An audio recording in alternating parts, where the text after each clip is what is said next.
네, 시작합니다. 말씀 보겠습니다. 요한복음 17장 17절, 18절, 19절 보십니다. 요한복음 17장 17절에서 19절 말씀 우리 같이 천천히 합독합니다. 시작. 그들을 진리로 거룩하게 하옵소서. 아버지의 말씀은 진리니이다.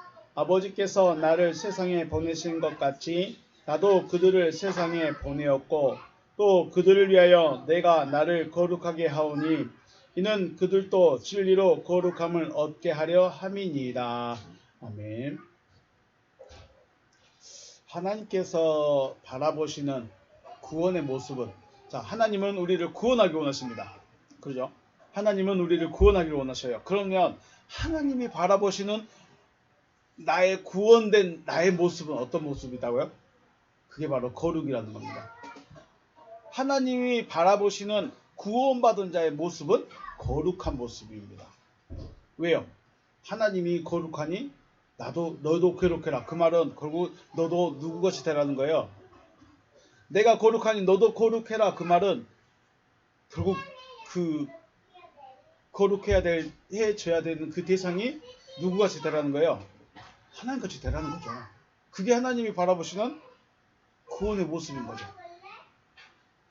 그냥 착하고 선하고 양심적이고 정직하고 누가 봐도 교회 다니고 누가 봐도 예수 믿는다고 말할 수 있는 그런 모습이 아니라 거룩한 모습 자체가 하나님이 바라보시는 구원의 모습이다 라고 말할 수 있다는 것이죠. 그러면 구원이라고 말하는 하기야죠.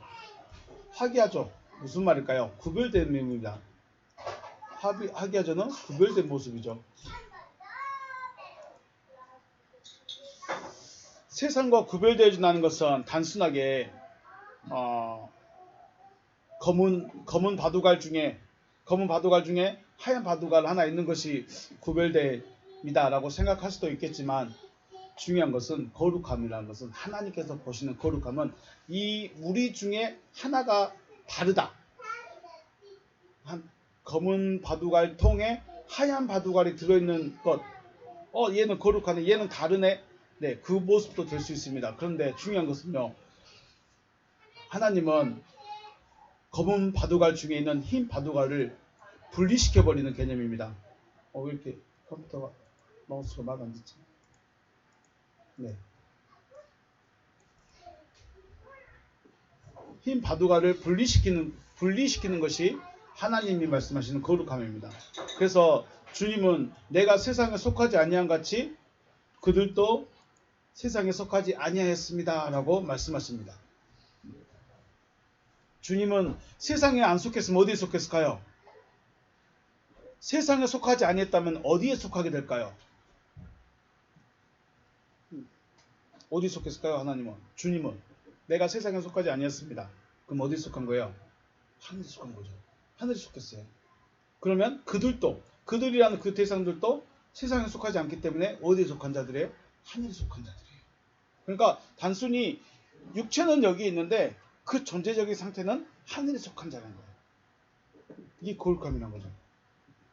그래서 거룩하게 되어졌다고, 구원을 받았다고, 세상에 속하지 아니했다고 해서 그들을 산속 깊은 곳에 데려가시거나 아니면 바로 우리가 말하는 승천, 휴거를 시켜버리시거나 그러지 않았답니다. 아니하셨죠? 세상 가운데 있지만 세상이 아니에요. 세상 가운데 있지만 세상이 아니고 땅에 있지만 하늘인 자들이에요. 이게 누구라고요? 구원받은 자. 하나님이 바라보시는 구원받은 자의 모습. 땅에 걸어 다니지만 땅에 속한 자가 아니에요. 육체로는 코로 숨을 쉬지만 하나님의 생명을 가진 자예요. 숨을 쉬어요, 육체는.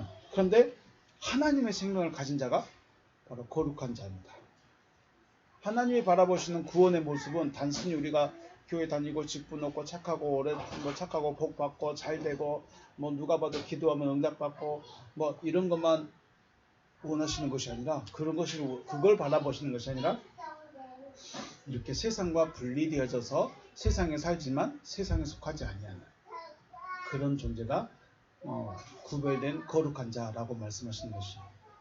구약에서는 거룩이라는 것을 구별이라는 개념으로 딱 말을 시켰죠. 분리시켰습니다. 예. 말 그대로 분리시켰죠. 10의 1조로 바쳐질 양이나 염소나 수소 같은 건 어떻게 써요? 제물로 바쳐질 것들은 딱 분리시켜버립니다. 물에서 떼어내버립니다. 성전에 사용되는 그릇이나 도구들을 어떻게 씁니까? 피를 뿌려서 정결하게 해서 딱 분리시켜버립니다.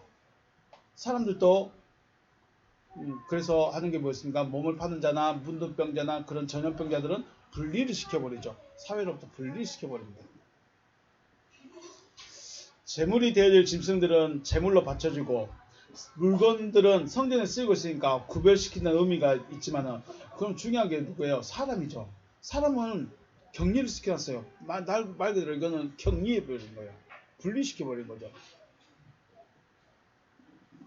격리가 돼버리면 천하의 죄인이 되어서 다시 공동체 안에 들어올 수 있는 확률이 있을까요? 없을까요? 문둥병이 스스로 고쳐졌을까요? 전염병은 그럴 수 있는데 문둥병 같은 거는 고쳐지심이 안 되잖아요. 하나님께서 사람을 거룩하게 혹은 구별시키는 목적이 바로 사회 공동체로부터 분리시키는 것이냐. 교회가 거룩하니까 당신들은 하나님의 말씀을 가졌으니까 분리되라 하면서 딱 떼어내시기 위해서 거룩하게 하셨느냐. 이건 아니라는 거죠. 물론 공동체에 끼치는 영향을 좋지 아니할 때는 따로 분리시키는 경우도 있죠.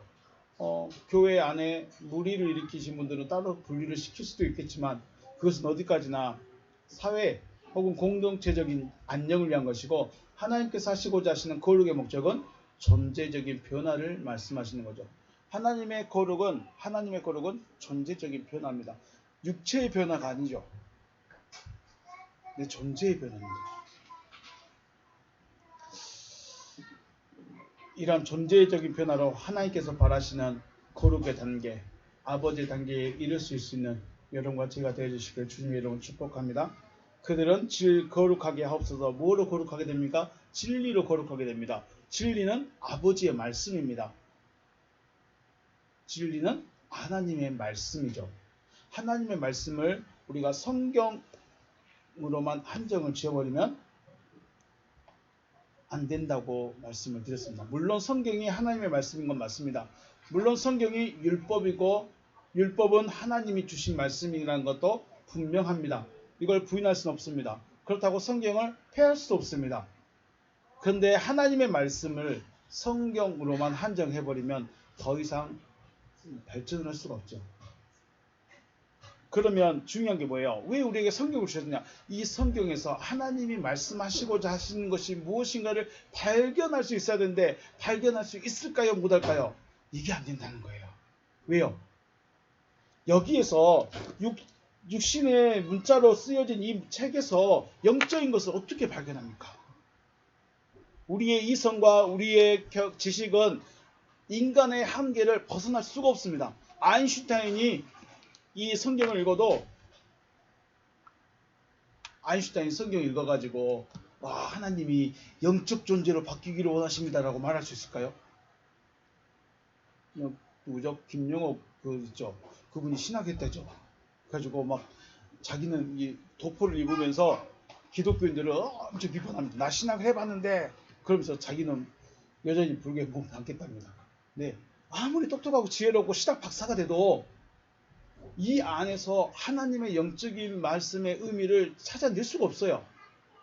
그럼 어떻게 찾아내야 될까요? 이게 들려줘야 되는 거예요. 이게 믿어져야 되는 거예요. 하나님이 나를 그리스도로 만들어버리겠구나.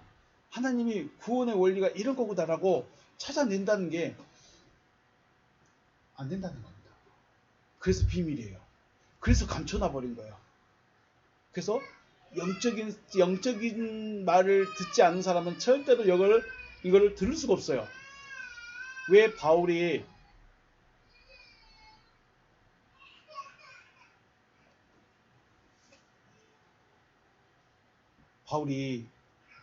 가장 잘했던 게 율법이잖아요. 그런데 그 율법을 말하면서 복음을 전할 때, 편지를 쓸 때 율법에 이렇게 기록됐으니까 이렇게 사세요라고 쓴 적이 몇 번이나 될까요? 여러분, 바울 서신 한번 보세요. 물론 로마서나 고린도전서나 갈라디아서 보면 율법에 대한 이야기를 하긴 해요. 그런데 더 중요한 게 뭐예요? 율법에 몇 조 몇 항에 이런 말이 있으니까 너희는 이렇게 살아라고 말한 적이 없어요. 희한하죠? 왜 그렇게 말했을까요? 바울이 말한 서신서를 보면 대부분 너무 좀 당연한 말들이에요. 율법에 얽매이지 않았어요. 몇 조 몇 항에 11조에 대한 10계명 몇 조 몇 항에 이런 사항이 있고 레위기스 몇 장에 있으니까 이렇게 살아야 된다. 이런 말 쓴 적이 없어요. 하나님의 말씀을 율법에다가 갖다 딱 고정을 시켜버리면 안 된다는 거죠. 그래야 자유롭고 자유해야 새로운 걸 발견할 수 있습니다. 우리 요즘에 창의력 하는데 모방만에서는 모방 가운데 창의력이 나온다고 그러죠. 그런데 중요한 거는 그거죠.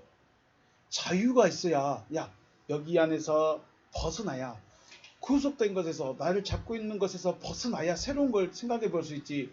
여기서 벗어나지를 못하는데 새로운 걸 생각할 수 없죠. 자유가 있어야 조금 더 새로운 걸 생각할 수 있지 않을까 생각해 봅니다.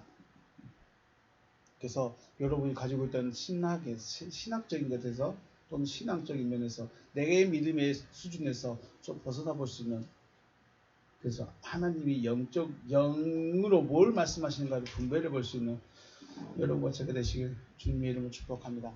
네. 지금 세대에는 설교자가 엄청 많죠. 설교자가 엄청 많습니다. 교회도 많을 뿐 아니라 저같이 이렇게 가족끼리만 있는데도 유튜브로 올리기도 하고 그런 사람들이 굉장히 많습니다. 제가 이걸 6월 달에 있을 계획 중에 하나인 교회에 가서 설교할 내용을 한번 생각을 하다가 했었는데 그분도 그렇게 말씀하시고 저도 그렇게 생각하고 있는데 이렇게 말을 듣었습니다. 여러분은 설교를 들을 때 대형교회 유명하신 분의 설교를 들으면 아멘이 금방금방 되죠.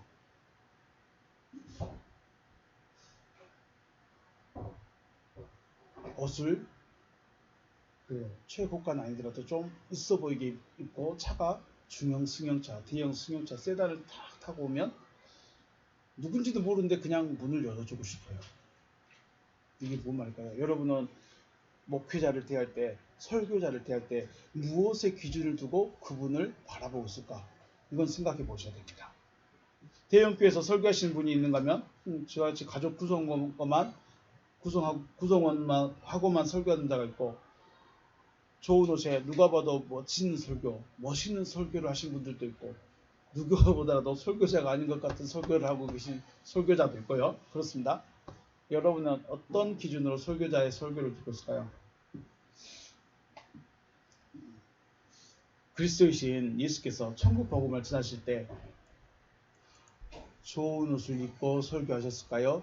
입고 있던 어젯밤에 잠잘 때 입었던 그 옷 입고 일어나서 눈곱만 띄고 와서 설교하셨을까요? 여러분 어떻게 생각하세요? 나 오늘 설교로 가야 되니까 옷 바꿔 입자. 샤워도 하고 저 요단강에 가서 좀 물도 좀 끼얹고 샤워하고 수염도 밀고 깨끗하게 옷으로 갈아입고 가서 설교해야 되겠다 하셨을까요? 아니면 어젯밤에 입던 옷 그대로 입고 가서 눈곱만 띄고 가서 설교했을까요? 여러분 어떻게 했을까요? 여러분이 상상하는 예수는 어떤 모습으로 설교했을까요? 아니면 누가 보더라도 하나님의 아들처럼 보이시려고 애를 썼을까요? 안 썼을까요? 누가 보더라도 저 사람은 하나님의 아들이야. 그죠? 그렇게 하면서 다니셨을까요? 아니면 설교하실 때 신학 박사학위를 따서 신학적으로 설교를 하셨을까요? 여러분이 상상하는, 여러분에게 느껴지는 그리스도이신 예수님의 모습은 어떤 모습이었을까요? 왜 이렇게 말할까요? 우리는 누구를 닮아야 된다? 주님을 닮아야 된다. 우리는 누구를 본받아야 된다? 주님을 본받아야 된다고 말하는데 정작 주님의 모습에 대해서는 얼마나 생각하고 있을까요? 이게 뭘 말할까요? 생각해 보십시오. 세례 요한조차 주님을 볼 때, 주님을 생각할 때 저분이 하나님의 아들이 맞나 싶었습니다. 누구도요? 세례 요한. 하나님이 먼저 보낸 세례 요한조차도 저분이 하나님의 아들 그리스도 예수 맞나 싶을 정도로 너무나 평이했어요. 볼 것이 없었어. 도대체가 저 사람이 하나님의 아들이라고 말할 것이 안 보였어요. 누구도? 세례 요한도. 그래서 가서 물어보잖아요. 당신이 오실 그입니까? 그 정도로 구분이 안 돼. 특별함이 하나도 없어. 그래서 어떻게 했을까요? 그러니까 사람들이 많이 몰려요, 안 몰려요? 안 몰려. 안 가. 왜요? 바리새인이 더 멋있거든. 바리새인이 더 신학적이거든. 바리새인이 더 품위 있게 다니거든. 바리새인들이 더, 제사장들이 더 권위 있어 보이거든. 예수한테 가요, 안 가요? 안 가. 그러면서 메시아 기다린대. 그러면서 예수님 오기를, 여러분도 예수님 오기를 다시 오시길 기다리시죠. 성전 출입세를 낼 돈이 없어서 베드로에게, 베드로야 가서 제일 먼저 올라오는 물고기를 낚시를 해서 제일 먼저 올라오는 물고기의 입을 열어서 봐라. 그러면 거기에 너와 우리를 위한 성전세를 낼 만한 동전이 있을 거다. 이 양 동전인 거 금덩어리 좀 주시지. 한 세겔짜리만 주고 동전 500원짜리 하나만 주고 있을까? 안 그렇습니까? 주님은 돈도 없었어. 이왕 낚시하고 건진 거 금 하나, 금전이나 이런 게 올라오게 하지. 한 세겔짜리 동전 하나 올라온다. 주님 돈도 안 갖고 다니셨대. 이런 형편에 주님이 옷이나 신발 혹은 머리 스타일까지 바꾸면서 다니셨을까요? 입고 있던 것, 신고 있던 것 신고 아침에 기상하면 세수 한번 하고 물 한번 끼얹고 다니시지 않았을까? 이런 모습을 보고 누가 저분이 하나님의 아들이구나라고 할 사람이 어디 있어요? 아무도 없다는 거예요. 희한하죠? 그런데 요즘은 어때요? 목사님은 그때 뭘 요구해요? 스펙을 요구하죠. 신학 박사여야 돼요. 잘생겨야 돼요. 이 언변이 좋아야 돼요. 지식적이어야 돼요. 누가 봐도 똑똑해 보여야 돼요.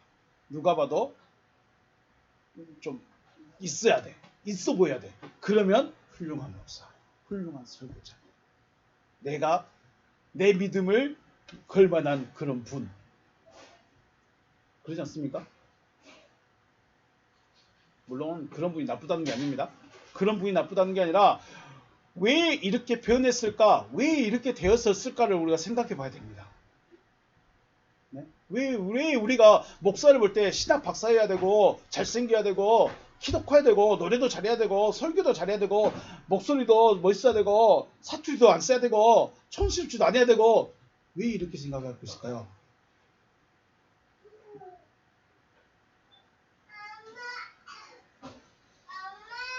대형교회 목사님들은 신령하신 분이시고 능력 있으시고 모든 설교는 하나님의 말씀을 받아들이는 경향이 많이 있어요. 그렇죠? 근데 저 같은 자가 설교하면 죄송합니다. 요즘 조회수가 안 올라가요. 똑같아. 왜 그럴까요? 관심이 없어. 큰 교회, 유명한 교회는 사람들이 저분은 뭔가 있을 것 같아. 그렇죠? 저 목사, 저 교회, 저 목사는 뭔가 있을 것 같아. 근데 이름도 없어. 구독자 수도 없어. 조회수도 없어. 볼 게 있어요, 없어요? 없어요. 뭐라 하시고. 자, 여러분이 저를 점검할 때, 여러분이 저를 볼 때, 참 하나님의 말씀 전하는 목사구나 라고 생각하십니까? 아니면 고생한다, 짜납다 라고 생각하십니까? 이번에 시골 갔더니 오래된 두달 친구들을 만났습니다. 목사인 건 알아요. 근데 친구니까 존경이라는 의미보다도 좀 짠하게 봅니다. 왜요? 가족끼리밖에 없어하고 하니까. 목사긴 목사인데 교회 규모가 안 되니까 좀 짠하게 듣게. 그죠? 만약에 제가 차를 중형 대형 세단을 몰고 하고 양복을 입고 고기를 굽고 있었으면 다르게 생각하겠죠? 제가 제 말 들어달라고 애원하는 것도 아니고 뭐냐면 우리가 바라보는 것이, 우리가 생각하는 것이 무엇인가, 우리가 뭘 바라보고 있어야 되는가에 대해서 우리가 좀 고민을 해보고 우리 마음을 좀 돌아봤으면 하는 마음에서 이렇게 말씀드립니다. 18절 말씀 보면 아버지께서 나를 세상에 보내신 것 같이 나도 그들을 세상에 보냈습니다 라고 하시죠. 이게 중요한 말씀이기 때문에 이것 때문에 지금 말씀을 드리는 겁니다. 카도스, 에메, 나를 뭐뭐와 같이, 아페스텔라스, 당신이 보내셨습니다. 당신으로부터 보내셨습니다. 에이스턴 커머스, 세상을 향해서 나를 보낸 것 같이입니다. 그러니까 당신이 나를 세상을 향하여 보내신 것과 같이, 카도스, 그 다음에 카고, 나도, 나 역시 아페스텔라 보냈습니다. 저들을 아우투스, 에이스턴, 토스번, 나 역시 그들을 세상을 향해서 보냈습니다. 이게 단순한 말씀인데 굉장히 중요한 말씀입니다. 저와 여러분의 신앙을, 믿음이 뭔가를 보일 수 있는 굉장히 중요한 말씀입니다. 자, 주님은 아버지께서 자신을 세상을 향해 보냈다고 하십니다. 그렇죠? 자, 위에 가셔서 보시면 세상이라는 단어가 명사, 목적격, 남성, 단수입니다. 단수예요. 그러면 세상이 되어진 어떤 한 사람에게 가는 거예요. 한 사람에게 가는 거예요. 주님은 무리로, 야, 나는 여의도 순복음교회 간다. 나는 겨자식교회 가서 거기에 있는 6명, 7명을 한꺼번에 구원시키겠다. 이렇게 안 하셔요. 한 사람에게 가십니다. 그죠? 그런데 이게 우리에게 오시는 것은 누가 보내셔서 와요? 아버지께서 보내셔야만 옵니다. 아버지께서 보내시지 않으면 주님도 안 오시겠죠. 오실 수가 없어요. 세상에게 가야 되는데 아버지께서 보내셔요. 아버지께서 보내세요. 보시면 아페스테일라스, 당신으로부터 보냈습니다. 그러죠. 자, 우리가 번임을 받았습니다. 그러면 누구예요? 조금 고상한 말로 번임을 받았습니다. 그 말을 다른 말로 뭐라고 합니까? 사도라고 그러죠. 사도. 보내심을 받은 자, 사도라고 말합니다. 그러므로 주님을 단순히 하나님의 아들, 하나님의 유일하신 하나님의 아들로만 생각할 것이 아니라 그가 하신 일이 무엇인가를 생각해 봐야 돼요. 왜요? 그는 사도예요. 하나님의 아들도 되지만 하나님이 보내셨기 때문에 뭐예요? 사도예요. 사도. 사도가 주님께서 나도 저들을 세상에 보냈습니다 라고 하셨습니다. 이게 무슨 말일까요? 주님도 자기 사람들, 아우투스를 보냅니다. 자기 사람들을, 지금 자기 사람들에게 이야기하는 거죠. 자기 사람들에게 지금 사람들을 위해서 기도하고 있는 거죠. 자기 사람들을 보내는 거예요. 근데 보냈을 때 누굴 보낸 거예요? 17절에 이미 거룩하게 되어진 자들, 진리를 가지고 있는 그들을 보내는 겁니다. 왜 진리를 가진 그들을 보낼까요? 진리를 가진 그들이 가야 진리를 내놓기 때문에. 아무나 보낼 수가 없어요. 아버지께서 주님을 보내는데 그냥 대충 쑥 보낸 게 아니라 어떻게 왔어요? 주님은 말씀하신 대로 되어진 존재. 이게 중요합니다. 말씀하신 그대로, 마리아에게 말씀하셨던 그대로 되어진 그분이 그리스도이신 예수였고, 그리스도이신 예수가 다시 세상을 향해서 나가야 되는데 당신이 가지 않고 자기와 똑같이 되어진 그들을 보내려고 합니다. 그래서 보냄을 받은 그들이 누구들이에요? 사도들이죠. 그러면 제가 이거 왜 중요하냐면 앞에서 말씀드린 것처럼 우리는 주님을 닮아야 돼요. 우리는 주님 닮아야 된다고 말해요. 그리고 주님을 닮아야 된다고 알고 있어요. 그리고 믿고 있어요. 또 주님의 삶을 살아야 된다고 듣고 있고 배우고 있고 믿고 있고 알고 있어요. 그런데 주님께서 정작 무엇을 하셨는지, 어떻게 사셨는지에 대해서는 관심이 없다는 거예요. 그냥 병 고치고 기적 보여주고 능력 해주고, 그러니까 능력 달라고 막 기도했어요. 병 고쳐달라고 막 기도했어요. 문제 해결해달라고 막 기도했어요. 응답해 주시라고 막 기도했어요. 그런데 왜 이런 걸 해주셨는가? 왜 이것을 우리에게 보여주셨는가에 대해서는 별로 관심이 없었다는 거죠. 아버지께서 내가 아버지께로부터 보내심을 받아둔 것 같이 여기 있죠. 나도 저들을 세상에 보냅니다. 카도스, 카고. 이 수거라고 말합니다. 카도스. 앞에 문장이 카도스로 시작해서 중간에 카고.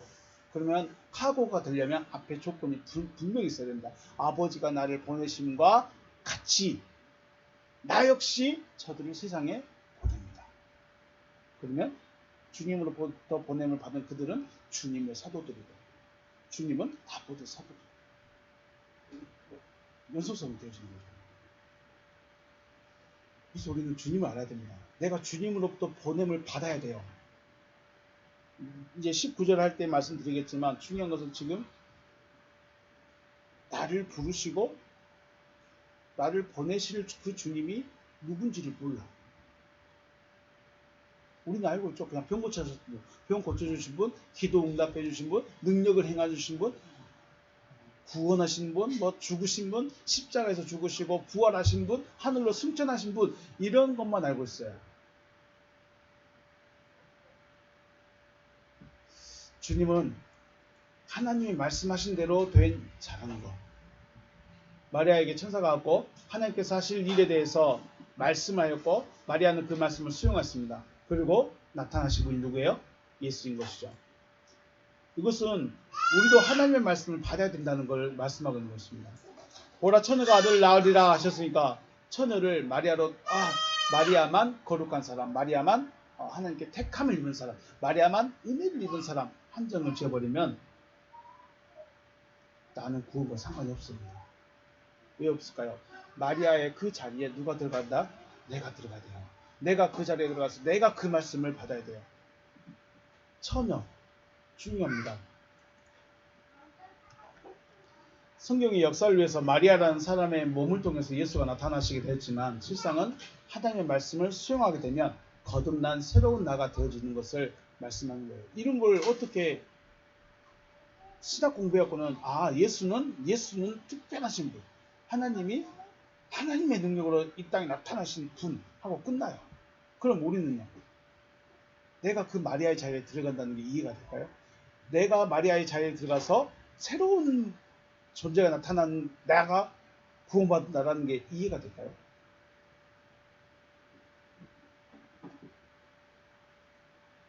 주님은 하나님의 말씀하신 대로 되어진 자고 다음으로는 하나님의 말씀만 말했습니다. 요한복음에 보면 내가 내 자유로 말한 것이 아니요 나를 보내신 아버지께서 내가 말할 것과 이를 것을 친히 명령하여 주신다. 그 아버지가 어디 계실까요? 우주 어딘가 계셔가지고 텔레파시로 막 보내고 계실까요? 아버지 어디 계세요? 안에 계시죠. 아버지가 내 안에, 내가 아버지 안에. 안에 계셔요. 안에 계셔서 말씀하세요. 그래서 우리가 하나님을 어떤 물리적인 그런 존재로 생각하면 도저히 이해가 안 되는 거죠.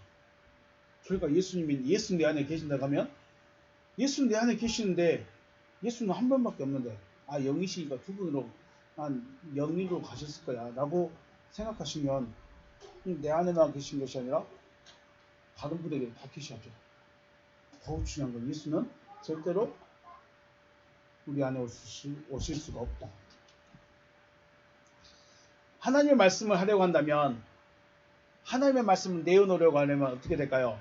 마음에 이 안에 하나님의 말씀이 채워져 있어야 돼요. 하나님의 말씀이 채워져 있어야 흘러나오는 거예요. 이걸 충만이라고 그랬죠. 충만.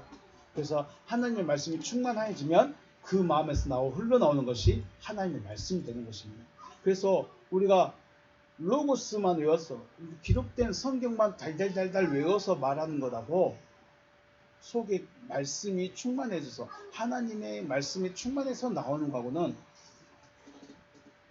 맥락은 같을 수 있는데 다릅니다. 앞에서 말씀드렸죠. 바울이 왜 율법서에 있는 그 율법의 행위들에 대해서 쭉 나열하지 않고 마치 자기가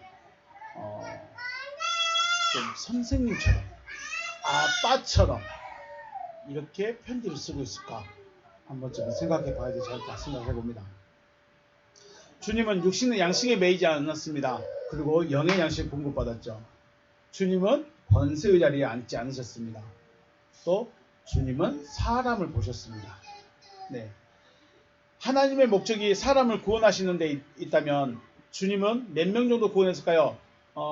마가의 다락방에 120명 있었으니까 120명 정도 구원했다 생각하고요. 바울은요, 몇 명 있을까요? 바울이 많을까요? 주님이 더 많이 구원시켰을까요? 이런 수치적인 이야기는 그냥 말 그대로 제가 환기시키려고 하는 말씀입니다. 주님께서 하신 일이 아무것도 아니라는 걸 말씀드린 것이 아닙니다. 자, 주님이 구원하신 자의 숫자는 그래요. 마가다락방에 120명. 바울은 몇 명? 많죠. 베드로는 설교 한 번을 몇 명? 3,000명. 네, 엄청난 숫자입니다. 요한복음 14장 12절에 내가 진실로 너희에게 이르노니 나를 믿는 자는 내가 하는 일도, 자, 나를 어떤 자가 믿는 자는 내가 하는 일을 그도 할 것이요 또한 그보다 더 큰 일도 하리니 이는 내가 아버지께로 가리라. 아멘. 자, 주님의 일을 누가 한다고요? 내가 하는 일을 그도 할 것이다. 어떤 자? 믿는 자가. 주님이 무슨 일 하셨는데요? 병 고치는 일 했을까요? 물론 하셨죠. 능력 행하는 거 물론 하셨어요. 주님은 누구 일 했어요? 아버지 일 했어요. 자기 일한 것이 아니라, 자기 말을 하는 것이 아니라 누구의 말을 했어요? 아버지의 말을 했어요. 아버지 일을 한 거예요. 아버지는 뭘 원하시는데? 구원시키는 거. 근데 그걸 누가 했다고요? 믿는 자가 한다는 거예요. 나를 믿는 자는 내가 하는 일을 그도 할 것이다. 주님이 하신 일을 누가 해요? 믿는 자가 합니다. 믿는 자가 하는 거예요. 믿는 자. 또한 그보다 더 큰 일도 하리니 이는 내가 아버지께로 가리라. 네. 믿는 자가 주님의 일합니다. 주님의 일은 누가 한다고요? 믿는 자가. 자, 교회에서 봉사, 충성, 헌신 하는 거 잘합니다. 잘 하신 거예요. 잘하고 계신 거예요. 그거 믿음 없어도 해요, 안 해요? 해요. 믿음 없어도 교회 청소하러 가면 해요. 눈치 봐서라도 해요. 침묵을 위해서라도 해요.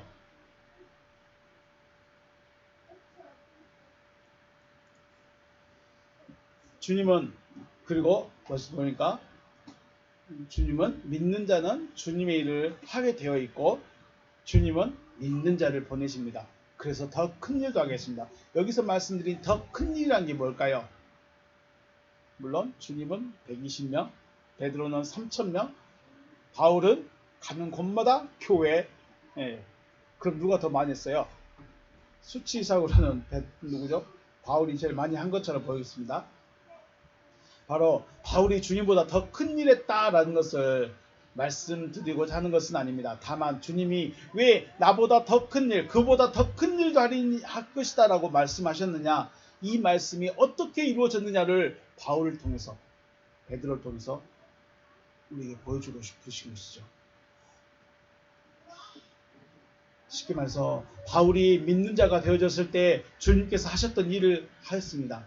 또 주님께서 하시고자 하신 일을 할 수 있게 되었고 세계를 향한 복음 전파를 할 수 있게 됐습니다. 언제요? 바울이 뭐 할 때? 믿게 됐을 때, 바울이 믿었을 때 할 수 있다는 것입니다. 바울이 복음을 전하면서 부자가 되었을까요? 아니면 바울은 모든 사람이 흠모할 만한 사람이 되었을까요? 복음 전할 때?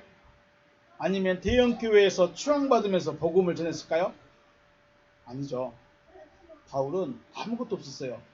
동포에게 돌을 맞고 성 밖에 던져지고 복음을 전하려고 하다가 배가 파손되고 이름 없는 섬에 들어가서 독사에게 물리고 폭풍에 갇히기도 하고 감옥에 갇히기도 하고 매도 맞기도 하고 사람들이 기뻐하고 좋아하고 감동할 만한 그런 삶이 아니었습니다. 바울이. 지금 우리는 어떻습니까? 목사라면 당연히 지 게으른 거 티내고 있다라고 생각할 수도 있는데 당연히 시답 박사를 받아야 되겠죠. 목소리는 위협이 있어야 할 것이고 얼굴은 천사 같아야 될 것이고 차는 중형 이상을 타야 될 것이고 대형교회 정도는 되어야 그 사람의 말을 들어주고, 보통 그러죠. 사람들의 관심이 전하는 말에 있지 않냐고 뭐에 있어요? 보이는 모습에 있다는 겁니다. 그러다 보니까 하나님의 말씀을 전하신다고 하시는 분들의 성도의 눈높이에 맞추려고 이제 애쓴 거예요. 자, 하나님의 사람이면 누구의 말을 전해야 돼요? 하나님을 닮은 자가 돼야 돼요. 주님이 보냈으면 주님을 닮은 자가 돼야 돼요. 물론 주님은 그렇게 가난하고 돈도 없고 뭐 어제 입었던 잠자고 일주일 전에 입었던 옷 그대로 입고 다녔을지라도 베드로의 제자인 나는 깨끗하게 살겠습니다. 뭐 그 나쁜 건 아니겠죠. 나쁜 건 아닌데 중요한 것은 보이는 게 문제가 아니라는 거죠. 주님으로부터 보내심을 받은 자, 곧 사도들은 하나님의 말씀을 가지고 있기에 하나님의 말씀만을 말하게 됩니다. 보이는데 치중할 수가 없어요. 바울이 돈이 없었을까요? 바울이 가난했을까요? 바울이 집안에 아무것도 없었을까요? 아니죠. 바울은 공부도 많이 했고 집안도 빵빵했고 로마 시민권자고 부족한 것이 없는 사람이었죠. 그런데 그가 보이는 것에 집중을 하지 않았다는 거예요. 사람들에게 보여지는 그 모습에 자기 모습을 꾸미려 하지 않았다는 거예요. 왜요? 그게 중요한 게 아니기 때문에. 그게 중요한 게 아니기 때문에 그렇게 하지 않았는데 지금은 그것이 있어야 돼. 차가 좋아야 되고 목소리가 좋아야 되고 좀 얼굴이 인상이 좋아야 되고 어투가 좋아야 되고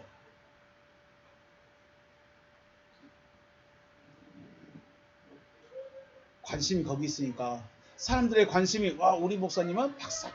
우리 목사님은 멋있다. 우리 목사님은 인자하다. 우리 목사님은 천사 같다. 그런 걸 좋아하니까 거기에 맞춰보는 거죠. 그래서 하나님의 말씀 관심 있어요? 없어요? 없어요.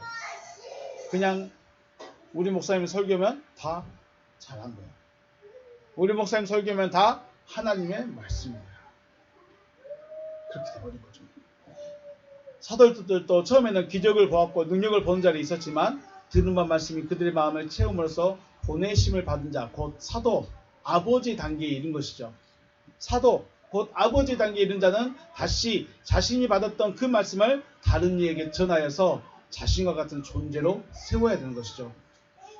그러므로 내 말이 하나님의 말씀이다. 나를 따르라가 아닙니다. 어떻게 해야 돼요? 나와 같이 되어져야 합니다. 자, 쉽게 말해서 목사님들이 막 욕하고 막 누구 비방하는 자가 되었는데 희한하게 그런 거 잘 따라가요. 그죠? 사도직을 위해서 따라가는 게 아니라 따라가는 것이 아니라 정권 비판하고 막 누구 어떤 목사 누구 어떤 정치인 비판한 데는 아주 잘 따라해. 그걸 아주 맹신을 해. 믿어버려. 그걸 믿어요. 그걸. 희한한 사람들이죠. 바울은 자신을 어떻게 해요? 자신을 본받는 자. 바울은 나를 본받으라 라고 말씀합니다.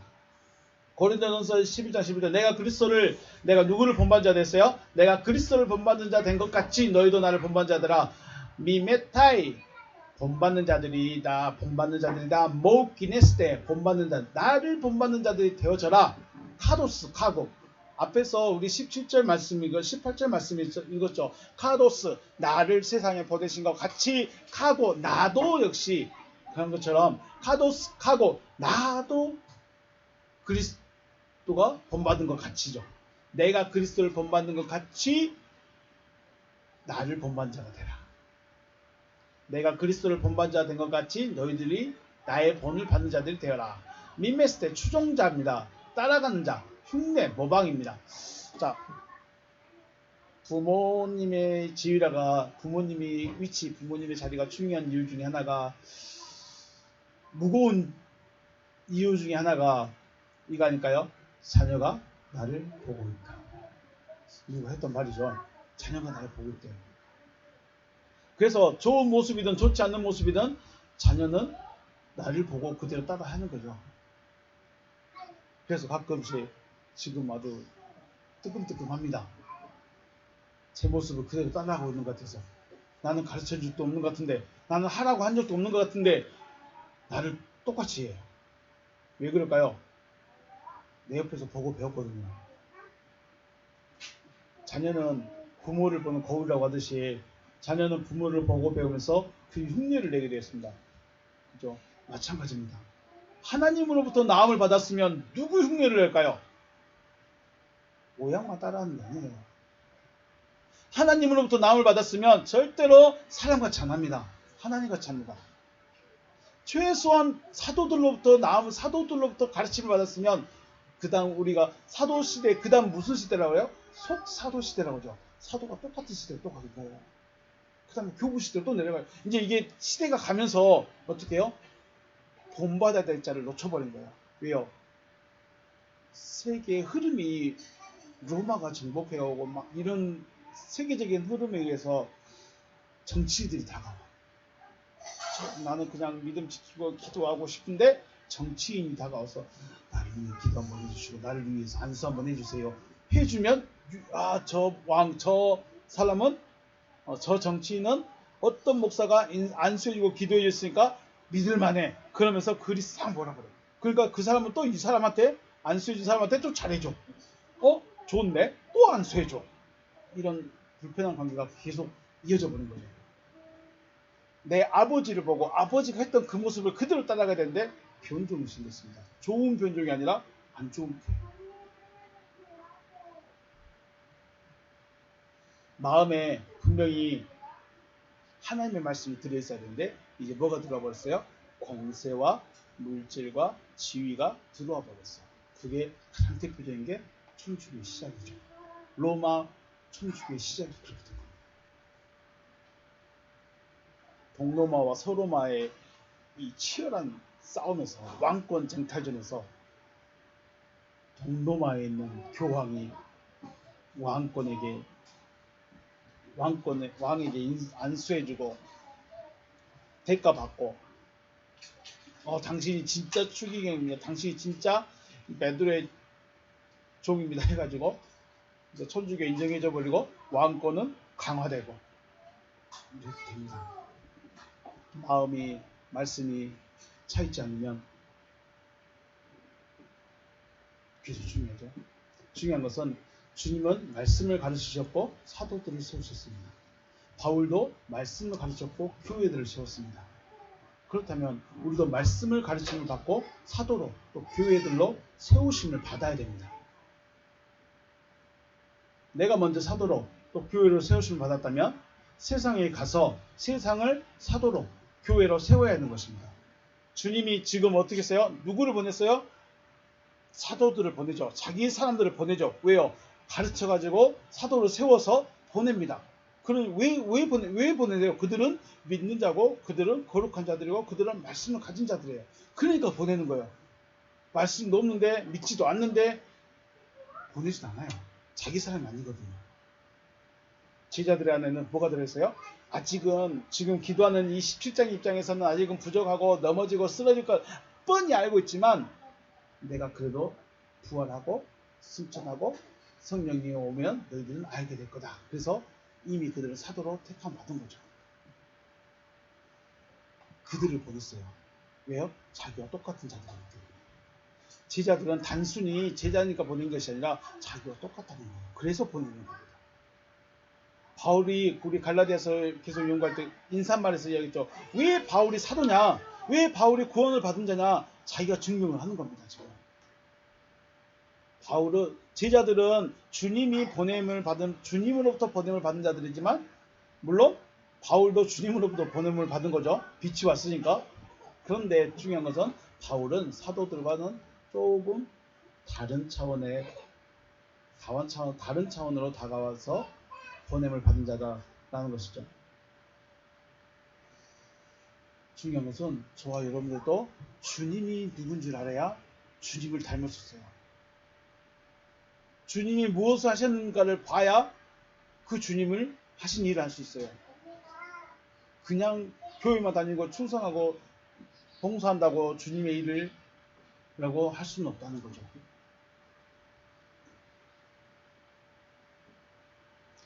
공관복음서에서 말하고 있는 주님의 모습에서 요한복음에서 보이시는 주님의 모습으로 발전하셔야 됩니다.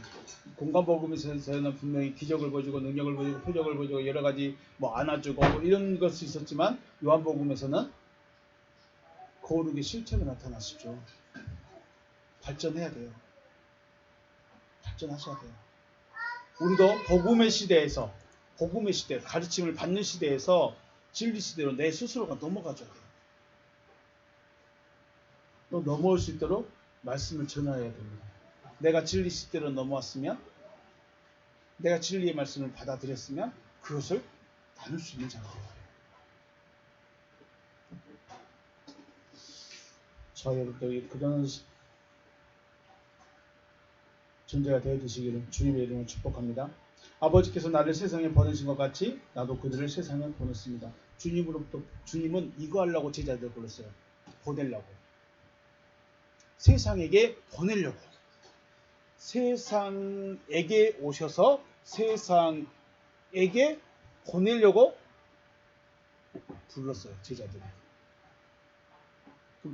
그러면 저와 여러분은 왜 불렀을까요? 우리 아닌 다른 자들에게 나를 보내려고 불렀어요. 다른 사람들에게 나를 보내려고 불렀는데 내가 어떻게 돼야 돼요? 먼저 말씀을 가진 자, 생명을 가진 자, 주님이 보낼 만한 자, 아버지의 마음을 가진 자, 아버지를 모신 자, 이런 자가 돼야죠. 아무것도 없는데 그냥 교회 다녔으니까 교회에서 당신 가서 복음 전하세요 하니까 갑니까? 가서 하면 될까요? 그럼 교회가 보낸 거지. 그럼 교회가 보낸 거예요. 교회가 보낸 사람이 있고 하나님이 보낸 사람이 있겠죠? 다릅니다. 다 하나님이 보냈다. 글쎄요. 자, 말이 많았습니다. 주님은 왜 제자들을 불렀어요? 제자들은 원래가 뭐였어요? 제자들은 원래 세상이었어요. 제자들도 원래는 뭐였어요? 어둠이었어요. 제자들도 원래는 하나님과 상관이 없는 자였어요. 아니, 하나님으로부터 벗어나는 자들이었어요. 그런데 주님이 그들에게 가셔서 그들을 세웠어요. 보낼 만한 자로 세웠어요. 그리고 보낼 만한 자가 되어졌을 때 보냅니다. 이거 하려고 하는 거예요. 그러니까 자신도 아버지께서 보내서 여기 서 있고 자기도 제자들을 세워서 보낼 만한 자를 세워서 보냅니다. 연속성이 보입니까? 그러면 이 사도들도 다른 자들을 불러서 세워서 또 이들을 또 보내는 거예요. 그 중에 저와 여러분이 되어주시는 주님 이름을 축복합니다. 네. 오늘 여기서 마치겠습니다. 수고하셨습니다.